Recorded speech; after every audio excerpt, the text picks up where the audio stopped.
Good afternoon. I'm joined by the agency heads and leaders from the FBI, the State Attorney's Office, the Nassau County Sheriff's Office, and the Naval Criminal Investigations Service to share information on a recently concluded human trafficking operation, Operation Cross Country. Every year, we undertake a human trafficking operation with these law enforcement partners represented here today. These operations, spearheaded nationally by the FBI, are mission-driven to rescue, traffic juveniles and women, and to build cases against those who profit from the misery of human trafficking. Locally, these yearly operations include partnership with the Northeast Florida Human Trafficking Coalition, a consortium of dedicated criminal justice and social service providers, all committed to ending human trafficking while providing necessary support to victims. The coalition provides vital support and resources to women and children who are identified in these operations as victims of human trafficking. Coalition members understand that we must combine public education, prevention strategies, victim support, and enforcement together to make meaningful change in the human trafficking landscape. The Jacksonville portion of this operation spanned 2 days.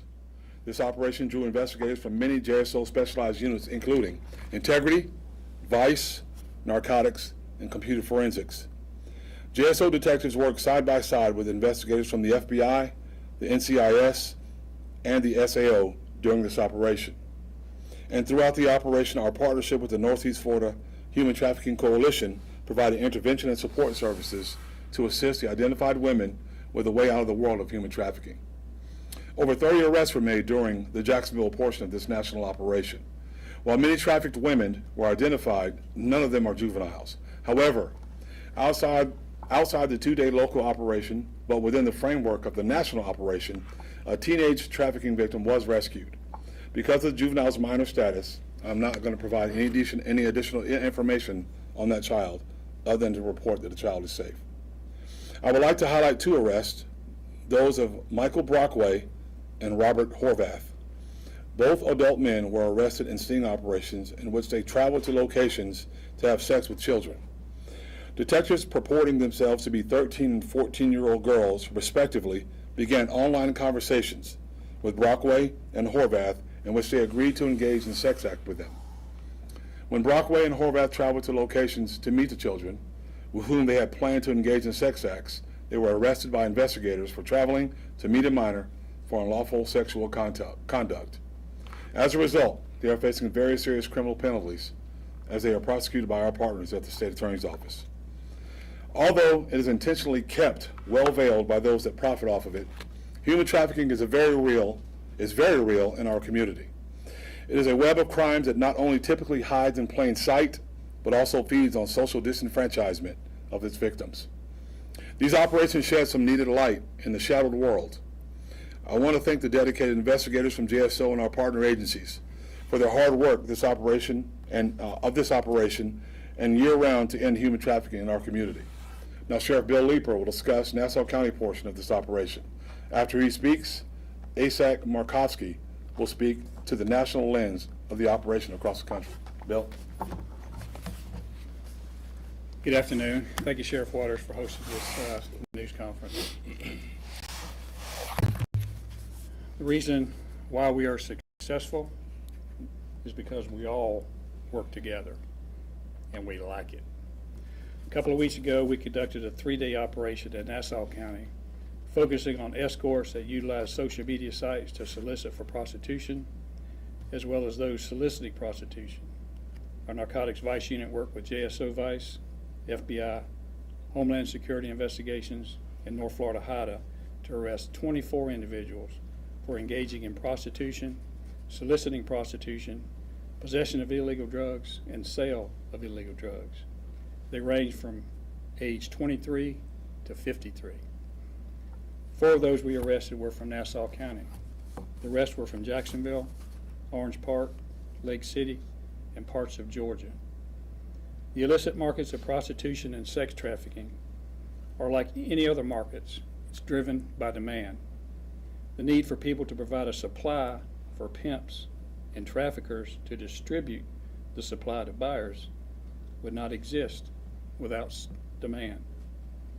A lot of these prostitutes are victims of the sex trade. There are people who go into it before they were adults and end up trapped in it. It gives us an opportunity to get them out of that trade, to rescue them from that, especially if we can find them while they are still juveniles. In this operation, we did rescue one adult female who was being sex trafficked. Just to give you an idea of what traffickers do to their so-called property, her pimp had actually, if you look at your fingers, look at your fingerprints.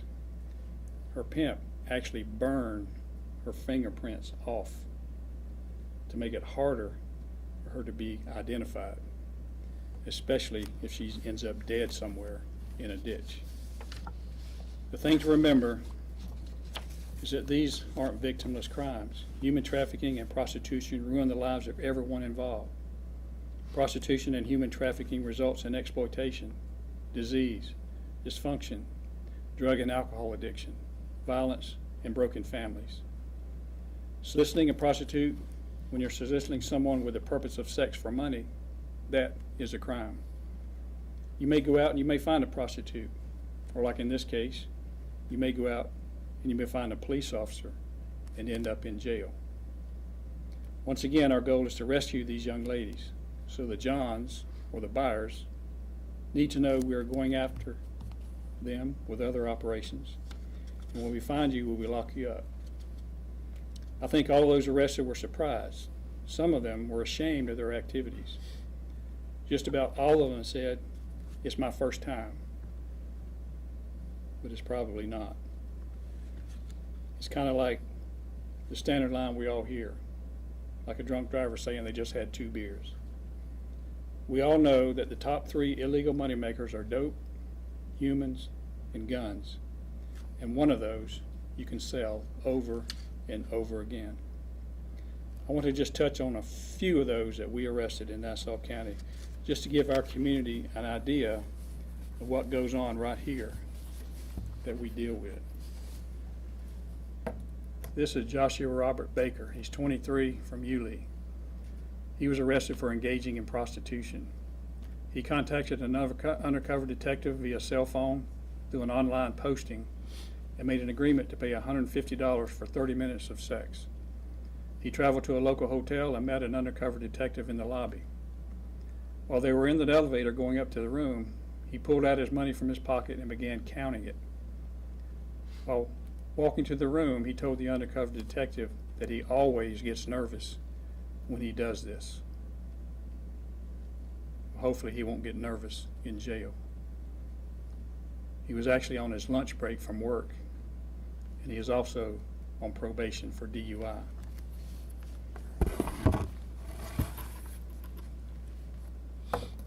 This is Christopher Dwayne Ford, 45 years old from Yulee. He was arrested for soliciting prostitution. He engaged in a conversation with an undercover detective in a convenience store, commenting on her outfit, and then his comments became sexual in nature. He made arrangements to pay the undercover detective for oral sex. After he was arrested, he stated he was a former police officer in Georgia, and he had no interest in completing the sex act. He was just gathering intel so he could notify law enforcement. By the way, he was also arrested previously for impersonating a police officer.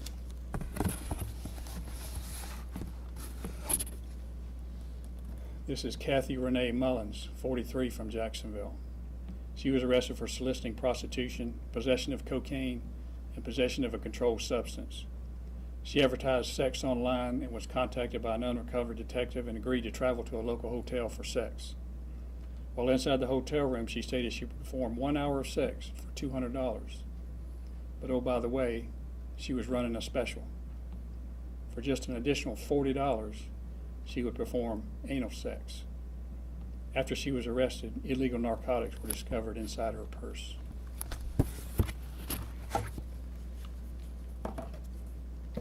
This is Tamaro Valentino Cogdale, 53, from Jacksonville. He was arrested for engaging in prostitution and sale of a controlled substance. He was contacted by an undercover detective through an online posting. He agreed to a sex act as well as provide illegal drugs. When he traveled to the meeting location, he stated he would provide anal and oral sex for $300. He also tapped his purse, saying he had the other stuff too. When he was taken into custody, he had an 8-ball of cocaine, which is 3.5 grams, and also 5 small bags of cocaine.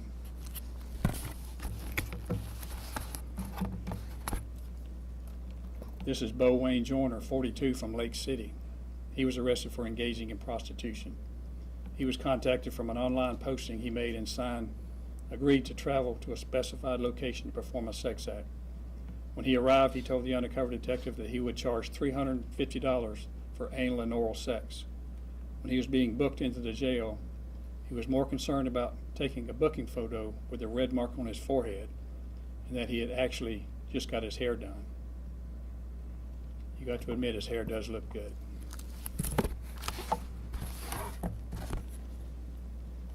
And this is Anisha Elena Perry, 23, from Jacksonville. She was arrested for engaging in prostitution. She was contacted through a recent online posting that she made and agreed to come to a designated location for sex. She advised the undercover detective that she would have sex for $250. She is a licensed practical nurse and stated that this was her very first time doing this. She said she was talked into it by a friend who said she could make some quick cash. I wonder if they're still friends. Our ultimate goal is to have one of these operations and we have a blank board. Nobody's there because everyone's got the message. But I doubt that will happen. Despite all this attention today, we could continue this operation and catch more tonight. Because they are tone deaf. They don't pay attention to the law until we hold them accountable. Our message is clear. We don't make it a secret. If we didn't get you in this operation, we will get you in the next operation. Because if you come into our county and you do stuff like this and don't think you're going to be arrested, then you're smoking some funny weed. If there were no Johns or no buyers, there would be no prostitution or sellers and human trafficking. I've made it clear that I refuse to just stand by and allow our community to deteriorate to the point where street-level prostitution and human trafficking is looked upon as a normal part of our local society. These types of illegal activities seem to attract other bad elements, such as drug dealers, thieves, robbers, and other scumbags who prey upon our local residents. It will not be overlooked, tolerated, or condoned within the local communities where we live and raise our children. Thank you.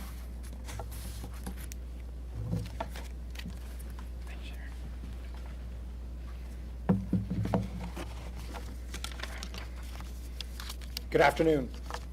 Thank you, Sheriff Waters and Sheriff Lieber, and thanks to all of our partners, only some of whom could be here today, for their assistance in this operation. The investigations you've heard about today are part of Operation Cross Country, an FBI-led effort along with our partners that began in 2003 to stop the trafficking of children. Since then, more than 6,700 children victims of the trafficking have been recovered, and more than 2,750 individuals have been convicted, many now facing 25 years to life in prison for exploiting the most innocent victims in our society. This past month, the FBI hosted Operation Cross Country 13 in partnership with hundreds of local, state, and federal agencies nationwide. Together, they located over 200 victims of sex trafficking and identified and arrested 126 individuals for child sexual exploitation or other human trafficking offenses. Locally, FBI agents from the Jacksonville Division work with representatives from more than 20 local, state, and federal agencies, including those you see here today.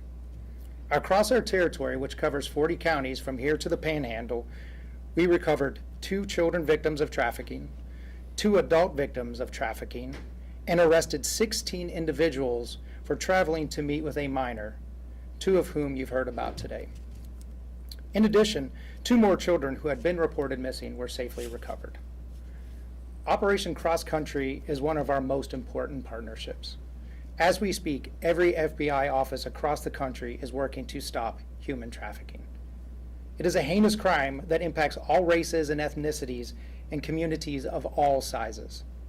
Operation Cross Country helps spotlight this problem and sends a message that we will all remain vigilant to take down those who prey on our country's most innocent population. And that work doesn't stop with the conclusion of Operation Cross Country. Throughout the year, our task force here in North Florida will continue to share intelligence to help identify national criminal networks involved in trafficking. And we will all focus on more community education and outreach to hotels and other businesses in areas where trafficking is of concern. The success of Operation Cross Country and in stopping trafficking overall is in the strength and cooperation of our partnerships. And as you can see, we have extremely strong partners here in North Florida. But we also need help from the public. If you see something that does not feel right, say something, make a phone call. You might just save someone's life. I want to extend a huge thanks from FBI Jacksonville to all of our partners here and throughout our territory for their efforts to stop human trafficking, not just this month, but throughout the year. Thank you.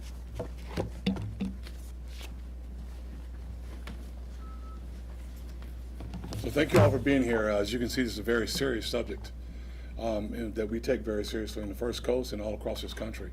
And if I can answer any questions for you, I will at this moment. Operation Cross Country, is Operation Hot Summer the name of the local part of this operation?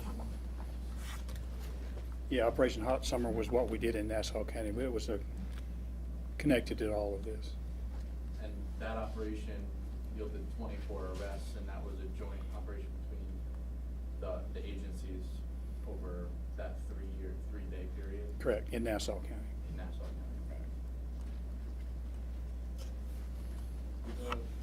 Sheriff Lincoln, the one you spoke of, you burned the girls, you get to see one of your arrests here? Or?